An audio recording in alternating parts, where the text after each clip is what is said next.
Hi, and welcome to my Warhammer 40k Kill Team Comprehensive Guide. This is going to be a video series on going from zero knowledge of Warhammer 40k to actually playing your first games of Warhammer 40k Kill Team. I wanted to make this video series for people like myself when I started about a month and a half ago. I really wanted sort of an all-around guide, and from what I saw, there were some basic how-tos and stuff like that, but even some of the ones I came across seemed to have, a little bit too much bloat to it. There was a lot of unnecessary information, or there was not enough information, or there was just straight up some incorrect rules in the tutorial itself. Now that being said, there's a lot of ways to go about this, so I will be going over going over the basics and just going over the bare necessities, as well as sort of the other things that you might want to consider when you're actually purchasing, the core rulebook and stuff like that. There are some extra stuff that you might want to consider, so I'll be including that in this video, and then also going through the general play flow and sort of the game mechanics, and I will be bringing up some of the more nuanced things that I came across in my first games to sort of help you minimize your time in the rulebook and minimize your time on Google scrounging around online. And now that being said, it is a very deep game. There's a lot of things going on with it, and I'm not exactly a veteran or a pro, but I'm fairly good at sort of, researching and reading stuff. So I've done all that work for you, so you don't have to, but I can't say every single thing about the game. So if there is anything that I missed or anything like that you are curious about, I'm very certain it's online, so just go to Google. The subreddit, Kill Team subreddit, is fantastic and helpful, and there is also a Warhammer Discord with a Kill Team section that you can go in the regular 40k Discord, so it's really, really easy to find your answers. Also, obviously, you probably aren't going to be doing this, going to your local game store or anything like that, or playing with your friends, inviting them over, but with COVID-19 going on, a lot of tabletop people like myself are moving over to Tabletop Simulator. This is a $20 game that you can get on Steam. It's really, really useful, not only for Kill Team, but for pretty much any board or tabletop game you can think of. And they actually have Warhammer 40k models on there and Warhammer 40k maps, and they also have Kill Team related stuff on there. So there's a lot of guides already online to sort of help you set that up on Tabletop Simulator. So you really could get into this game just by buying Tabletop Simulator and you're ready to go. Now you still need the core rule book, and all the books that I will be mentioning in this video guide, you can find them online in totally legal ways. Just go online, it's really easy to find them. Otherwise, if you do want to go to your local game store and support them, that's also fantastic. I went to my local game store and at least got the core rule book, but all the extra stuff you can totally find online, easy peasy. And for those who are coming across this video and have no idea what Warhammer 40k Kill Team is essentially just another game that's based in the Warhammer 40k universe, but instead of big massive armies, you are controlling small squads of kill teams. So it's a very small skirmish-based game mode. It's really, really fast-paced, really fun, and there's also a lot more role-play elements to it as opposed to regular 40k, since you are controlling individual models, so you can give them names, you can give them backstories, you can develop campaigns for them. There's a lot of cool things you could do on the role-play side of things, so that is also one of the things that sort of drew me into the game that you might be interested in. And that's pretty much Kill Team in a nutshell. Obviously, it's a lot more than that, but just to give you a very, very general idea of what it is if you are completely brand new and you're coming across this video somehow. Also, this video series won't be talking about the hobby aspect of the game, so building your miniatures, painting your miniatures, or anything like that.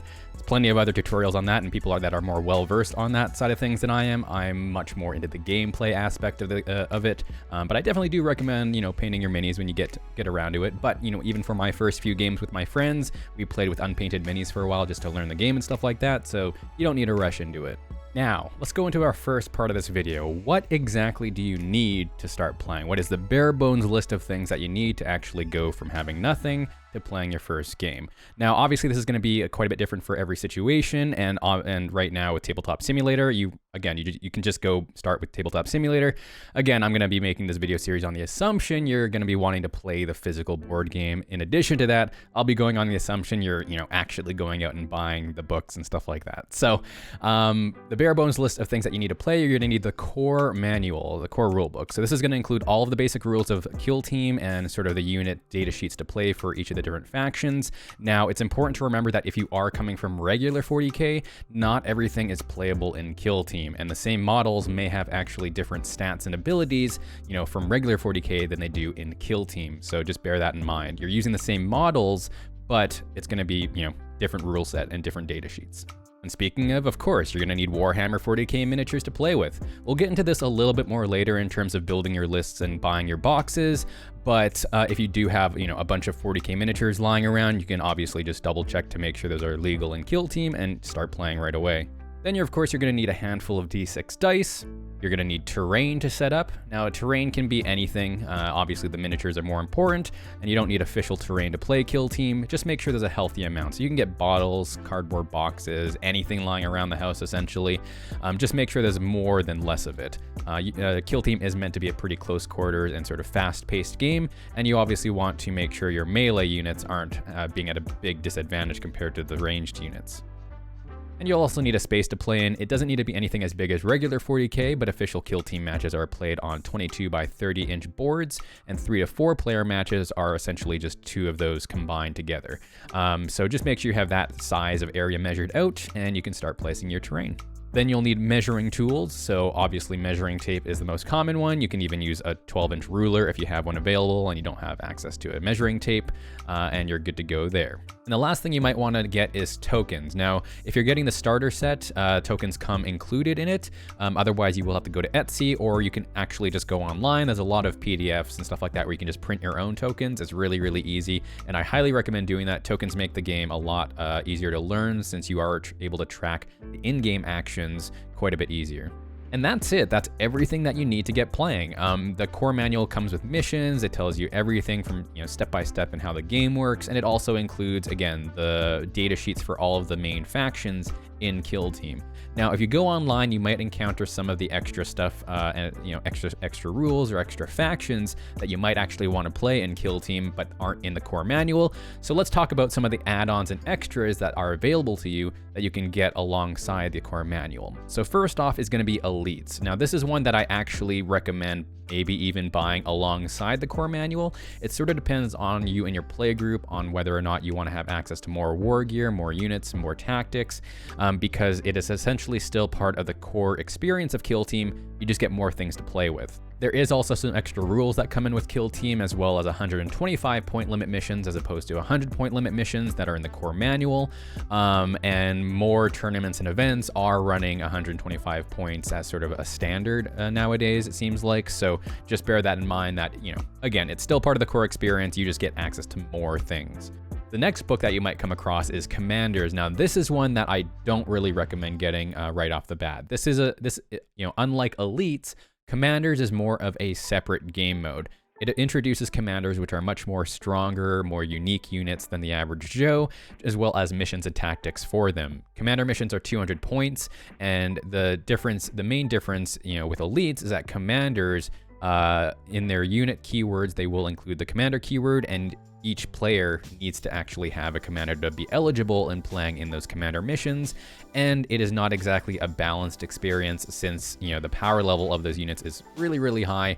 And yeah, so it's more for casual play. I don't think there's really any tournaments that I've seen, or main tournaments that I've seen, that actually include commanders. You're probably only going to encounter commander events at your local game store as one-off type things. Another thing that you might come across is Kill Team Arena. Now, this is a small close quarters rule set for Kill Team that adds some extra rules that involve doors and small hallways and stuff like that, as well as not involving 3D terrain. It's generally used for quicker play and more controlled competitive environment, but, you know, it's still perfectly fine for casual play as well, and that's played at 100 points.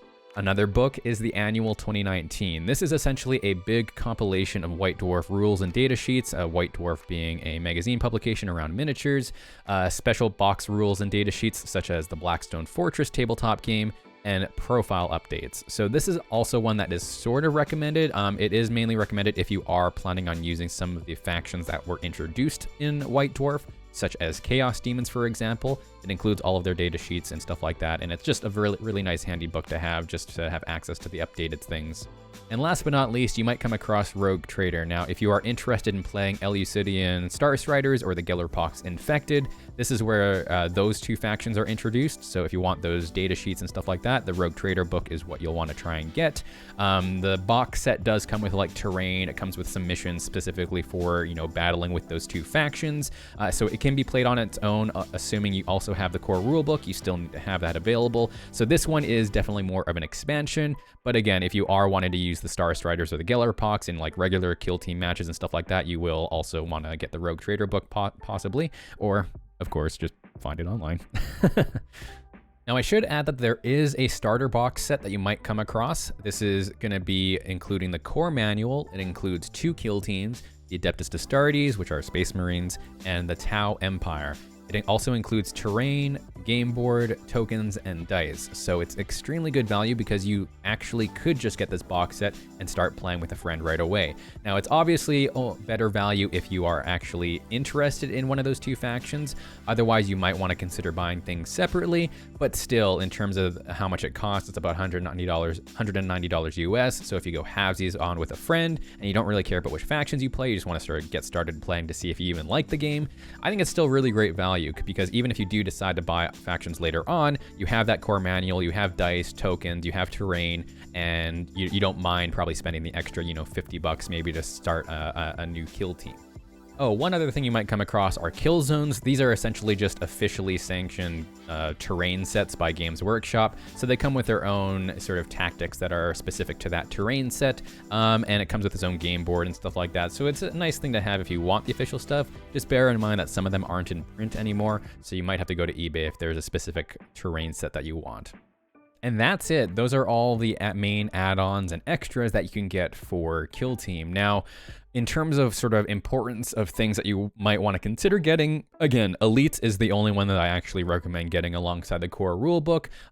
Even if you only buy the core rulebook, go online, find the Elites book, because it just gives you, again, more options, and it's still part of the core experience of Kill Team.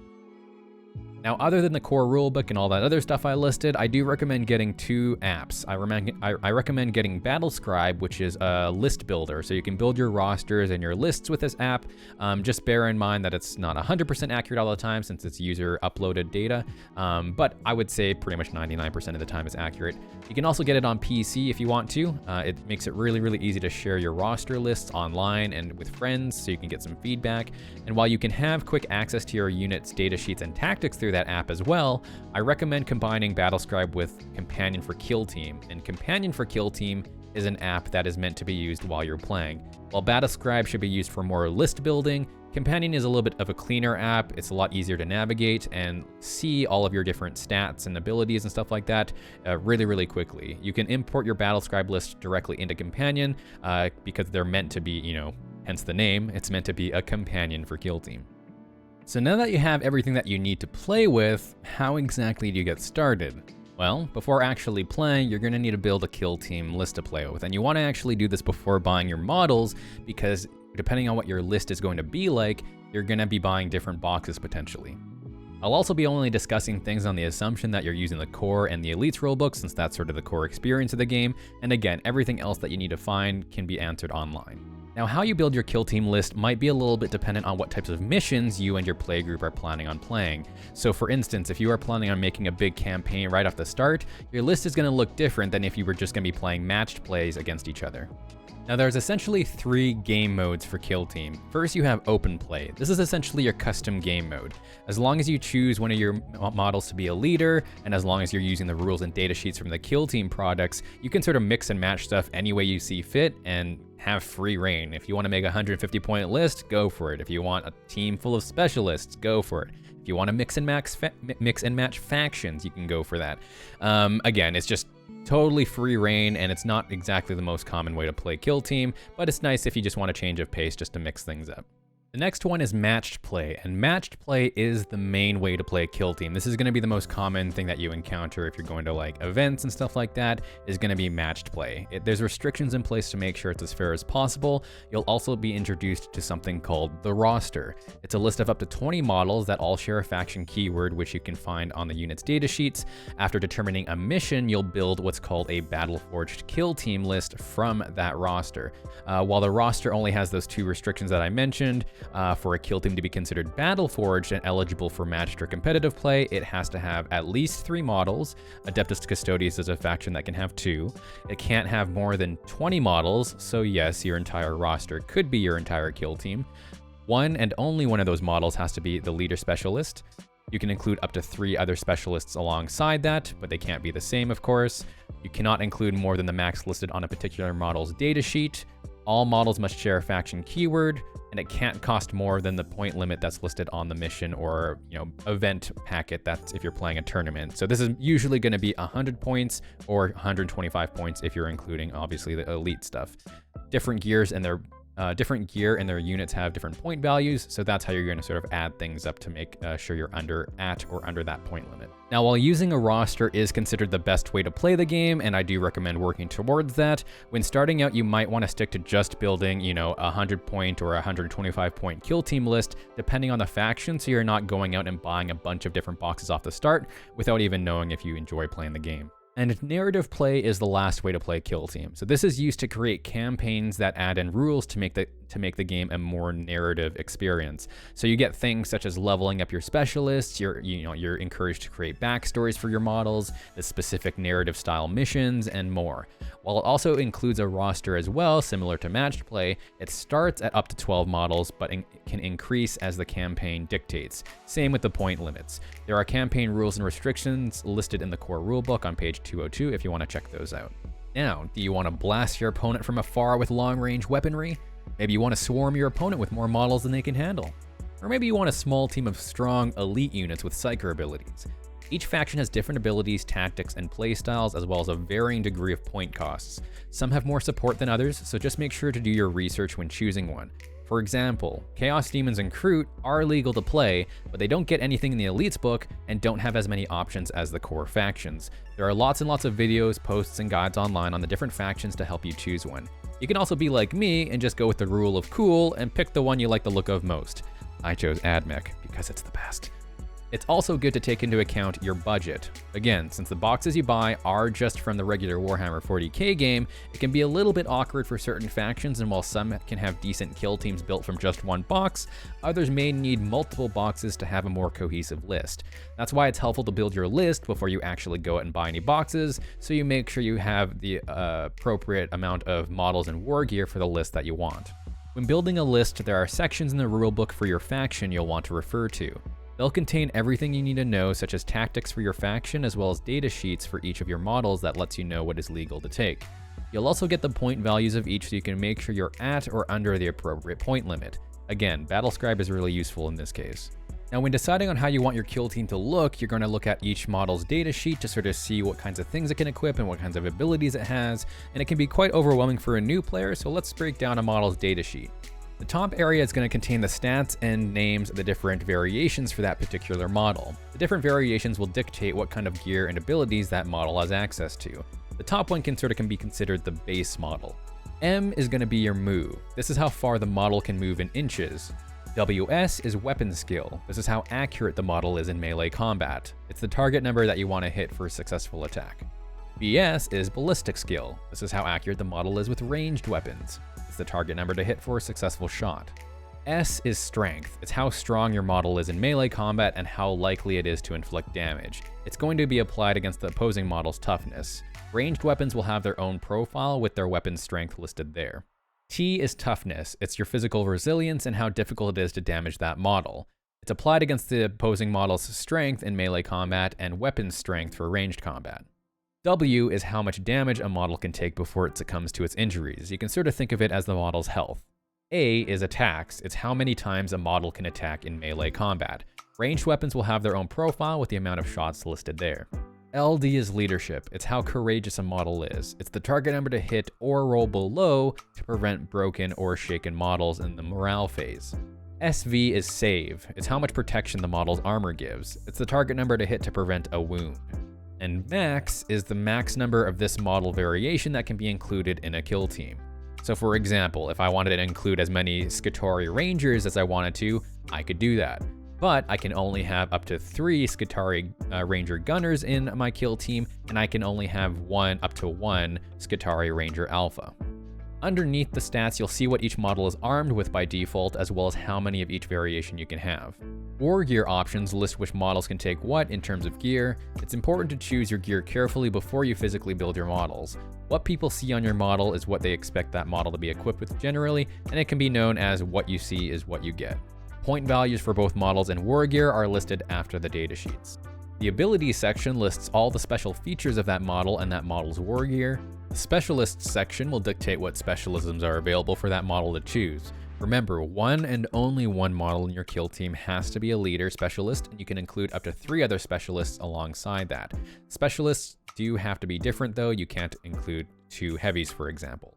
Specialists and their abilities are in the core rulebook on page 66. It's important to note that for matched and competitive play, your specialists are restricted to level 1. Faction keyword is the keyword that has to match all of your models for it to be a legal kill team, as well as get access to the sub-faction bonuses that can be found in the Elite's rulebook. Keywords are other keywords that can potentially affect different abilities and tactics. If you're not playing Commander, make sure the Commander keyword is not listed there.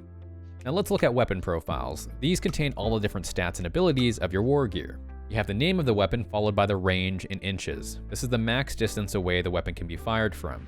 Unless otherwise specified, shooting over half of the weapon's range is considered long range and incurs a -1 penalty to hit. Type refers to the type of weapon it is, which affects how it acts in battle.